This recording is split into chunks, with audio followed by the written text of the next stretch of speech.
বায়োটিন gummies কিনি আপোনালোকে ধন নষ্ট কৰাতকে আপোনাৰ কিচেনত গৈ চাওক এইখিনি বস্তু আপোনাৰ ঘৰত আছে বায়োটিন গামিজ আপোনাৰ দৰকাৰ নপৰে যদি আপোনাৰ বায়োটিন ডেফিচিয়েঞ্চি নাই হোৱা ঘৰতে একেটা বস্তু হয়তো আপোনাৰ অলৰেডি এভেইলেবল আছে এইটো এবাৰ চেক কৰি পেলাই আপোনাৰ ডায়েটত ইনক্লুড কৰিব পাৰে চুলি সৰাৰ বহুত কাৰণে আছে কিন্তু মই ভাবিলো এই ভিডিঅ'টোত আজি ডিসকাস কৰিম কিছুমান প্ৰয়োজনীয় পুষ্টিৰ বিষয়ে যেটো আপোনাৰ চুলিটো ভাল কৰি ৰাখিব পাৰে মোৰ নাম ডক্টৰ মানালি এমডি ডাৰ্মাটোলজিষ্ট আপোনাৰ অসমবাসীৰ ডিজিটেল স্কিন ডক্টৰ এজন চৰ্মৰোগ বিশেষজ্ঞ আপুনিও বাৰু ইন্টাৰেষ্টেড নে এজন স্কিন স্পেশালিষ্টৰ পৰামৰ্শ অনুসৰি ল'বলৈ যদি ইন্টাৰেষ্টেড হয় তেন্তে পলম কিয় কৰি আছো বলক আমি আগবাঢ়ি যাওঁ ভিডিঅ'টোলৈ যদি আপোনালোকে চুলিৰ কাৰণে কনসিয়াস হয় তেতিয়াহ'লে আপোনালোকে শুনিছে হয়তো বায়োটিন বা B7 ৰ কথা বায়োটিন সাপ্লিমেন্টস বা বায়োটিন গামিজ আজিকালি মাৰ্কেটত বা এডভাৰটাইজমেন্টত বহুতে বেছিকে প্ৰমো কৰে ৰিগাৰ্ডিং ইয়ৰ হেয়াৰ গ্ৰোথ বা হেয়াৰটো বৃদ্ধি কৰিবলৈ কিন্তু এটা কথা মই ইয়াতে ক'বলৈ বিচাৰো যদি আপোনাৰ বায়োটিনৰ কোনো কমি হোৱা নাই বায়োটিনৰ ডেফিচিয়েঞ্চি হোৱা নাই বডিত তেতিয়াহ'লে আপোনালোকে বাহিৰৰ পৰা বায়োটিন সাপ্লিমেন্টস নললেও চলি যায় Why to waste money on hair gummies and hair biotin supplements if you don't want to, if you don't need to? আৰু বায়োটিনৰ ডেইলি ৰিকুৱাৰমেণ্টছটো আমাৰ বহুত কম হয় আমাৰ ইমানকে হেভি এমাউণ্টৰ দৰকাৰ নপৰে আৰু দেখা গৈছে যে বায়োটিন ডেফিচিয়েঞ্চি এটা বহুত কম ফেক্টৰ হয়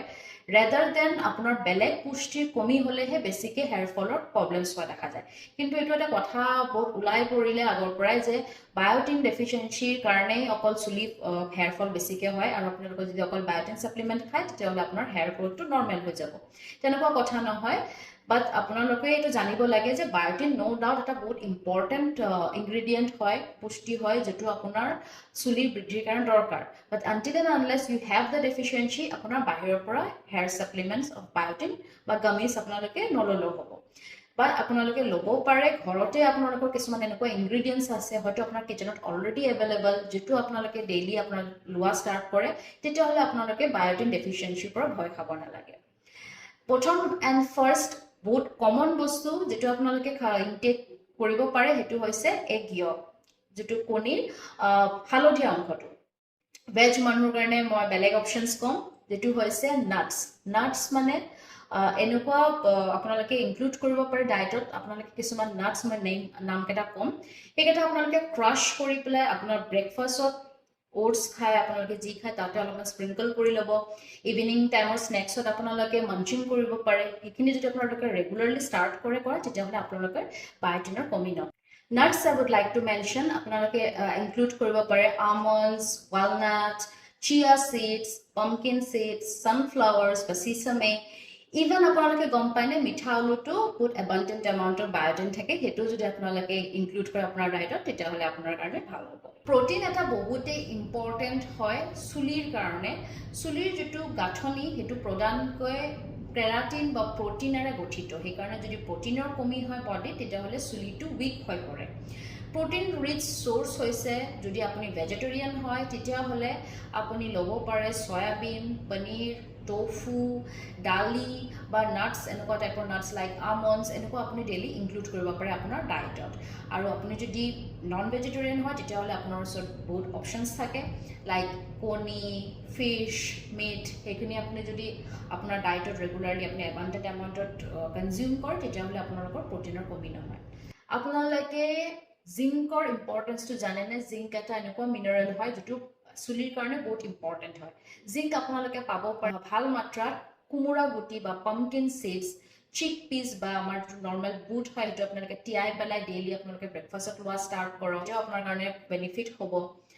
and one and most important thing iron to আমি নেগলেক্ট কৰিব নালাগে কাৰণ আইৰণে অক্সিজেন কঢ়িয়াই লৈ যায় আমাৰ চুলিৰ গুৰিত আৰু স্পেশালি নিউ মাদাৰ বা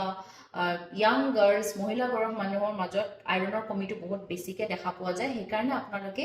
আইৰন ৰিচ ফুড আপোনালোকৰ ডায়েটত ইনক্লুড কৰাটো বহুত ইম্পৰ্টেণ্ট যদি আপোনালোকে এটা ধুনীয়া এণ্ড হেলদি হেয়াৰ্ছ বিচাৰিছে আইৰন ৰিচ ফুড হৈছে পালেং শাক সৰিয়হ শাক আপোনালোকে চেনিৰ হলনি গুড় খোৱা ষ্টাৰ্ট কৰিব পাৰে খজুৰ ডালিম ৱাটাৰমেলন বিটৰুট মাছ মাংস আৰু লিভাৰ আপোনালোকে যদি ইনক্লুড কৰে আপোনাৰ ডায়েটত তেতিয়াহ'লে আপোনালোকৰ আইৰণৰ কমি নহ'ব এণ্টিঅক্সিডেণ্টৰ চুলিৰ কাৰণে বহুত ইম্পৰ্টেণ্ট হয় এণ্টিঅক্সিডেণ্টে যিটো আমাৰ চুলিৰ ডেইলি ফ্ৰী ৰেডিকেলছ বা পলিউশ্যন বা ছানৰ পৰা ডেমেজ হৈ থাকে সেইটোৰ পৰা ৰক্ষা কৰে আৰু এণ্টিঅক্সিডেণ্ট ৰিচ ফুড আপোনালোকে ইনক্লুড কৰিব পাৰে মেইনলি হৈছে বেৰিজ যিকোনো বেৰিজ আপোনালোকে ইনক্লুড কৰিব পাৰে লাইক ষ্ট্ৰবেৰী ব্লুবেৰী ৰাছবেৰী এনেকুৱা বস্তুত এবাণ্ডেণ্ট এমাউণ্ট অফ এণ্টিঅক্সিডেণ্ট থাকে আপোনালোকে ওমেগা 3 ফেটি এচিডটো বহুত ইম্পৰ্টেণ্ট হয় চুলিৰ কাৰণে গম পায়নে বাৰু ওমেগা 3 ফেটি এচিড আপোনালোকে এবাণ্ডেণ্ট এমাউণ্টত পাব আপোনাৰ যদি সাগৰৰ মাছ ইনক্লুড কৰে আপোনাৰ ডায়েটত বা ফিছ অইল বা আপোনালোকে ৱালনাট বা আখৰোট ফ্লেক্স সিড চিয়া সিডছ এনেকুৱা বস্তুটো আপোনালোকে ওমেগা 3 ফেটি এচিডছ ভৰপূৰ মাত্ৰাত পোৱা যায় আইৰণৰ এবজৰ্পশ্যনটোৰ কাৰণে ভিটামিন চিৰো বহুত দৰকাৰী সেইকাৰণে vitamin C rich food like amla বা আপোনালোকে নেমু টেঙা আপোনালোকৰ ডায়েটত ডেইলি ইনক্লুড কৰক তাৰপিছত ভিটামিন এৰ ইম্পৰ্টেঞ্চটো গম পায়নে ভিটামিন এ আমাৰ যিটো চুলিৰ নেচাৰেল অইল সেইটো চিক্ৰেট কৰিবলৈ হেল্প কৰে আৰু ভিটামিন এ ৰিচ ফুড আপোনালোকে ল'ব পাৰে লাইক কেৰটছ পাম্পকিন বা কোমোৰা শাক পাচলি আৰু মেংগো আপোনালোকে ইনক্লুড কৰিব পাৰে আপোনাৰ খাদ্যত আপোনালোকৰ ব্ৰেকফাষ্ট আৰু চিৰিয়েলছত স্নেক্সত তেতিয়া আপোনালোকৰ ভিটামিন ই ডেফিচিয়েঞ্চি নহ'ব ভিটামিন ই বহুত ইম্পৰ্টেণ্ট হয় চুলিৰ কাৰণে কাৰণ ভিটামিন ইটোৱে ব্লাড চাৰ্কুলেশ্যনটো বঢ়ায় আমাৰ চুলিৰ গুৰিত আৰু ভিটামিন ই আপোনালোকে গ্ৰহণ কৰিব পাৰে ফ্ৰম এভোকেডো অলিভ অইল যিটো আপোনালোকে ডেইলি আপোনাৰ চালাডৰ ড্ৰেছিং কৰে অলিভ অইলেৰে বা আপোনালোকে কুকিং কৰা ষ্টাৰ্ট কৰে অলিভ অইলেৰে তেতিয়াও আপোনাৰ কাৰণে ভাল হ'ব ইনফ্লেক্স ছানফ্লাৱাৰ চিড বা আমণ্ডছ তাৰপিছত আপোনালোকে পালেং শাক এইবিলাকো যদি ইনক্লুড কৰে তেতিয়াও আপোনাৰ ভিটামিন ই কমি হোৱা চান্সেছটো কমি আহে vitamin D is also' very important vitamin D deficiency হ'লেও চুলি বহুত বেছিকৈ সৰা দেখা পাব আপোনালোকে আৰু ভিটামিন ডিৰ চবতকৈ বেষ্ট চ'ৰ্চ হৈছে ছান এক্সপ'জাৰ আমাৰ সূৰ্যৰ পোহৰটো আপোনালোকে সূৰ্যৰ পোহৰ ল'ব পাৰে ৰাতিপুৱা 9টা বজাৰ আগত আপোনালোকে 10-15 মিনিট আপোনাৰ নিজকে বডি এক্সপ'জ কৰক ছানত তাৰপিছত 9টাৰ পিছত একচুৱেলি বহুত ইউভি ৰেটো বা অতি বেগুনীয়া ৰশ্মিটো বহুত ষ্ট্ৰং হৈ যায় সেইকাৰণে মই প্ৰিফাৰ কৰোঁ যে আপোনালোকে ৰাতিপুৱাৰ ভাগৰ ৰ'দটো অলপমান গাত লগাব সেইটো ভিটামিন ডি চিক্ৰেশ্যনটো চিন্থেচিছটো বঢ়াই দিয়ে আৰু লগতে আপোনালোকে ফৰ্টিফাইড মিল্ক ইনক্লুড কৰিব পাৰে এগছ খাব পাৰে সেইবোৰো যদি আপোনালোকে ইনক্লুড কৰে ডায়েটত তেতিয়া আপোনাৰ ভিটামিন ডিৰ কমি নহ'ব নিউট্ৰিশ্যন জাষ্ট এটা পাৰ্ট হয় খাদ্যটো ভাল ৰাখিলে আমাৰ চুলি নো ডাউট ভাল হ'ব বাট তাৰ লগতে আপোনালোকে এডেকুৱেট এমাউণ্ট অফ শ্লিপ আপোনালোকে এডেকুৱেট হাইড্ৰেশ্যন পানী বেছিকৈ খাব আৰু আপোনাৰ ষ্টিল যদি হেয়াৰ ফলৰ প্ৰব্লেম হৈ আছে হ'ব সমস্যাটো নিউট্ৰিশ্যন ডেফিচিয়েঞ্চি নহ'বও পাৰে বেলেগ সমস্যাও হ'ব পাৰে তাৰ বাবে আপোনালোকে ডক্টৰৰ পৰামৰ্শ এটা ল'ব লাগে আৰু তেতিয়া ডক্টৰৰ এডভাইচ মতে আপোনালোকে কি কৰিব লাগে এডেড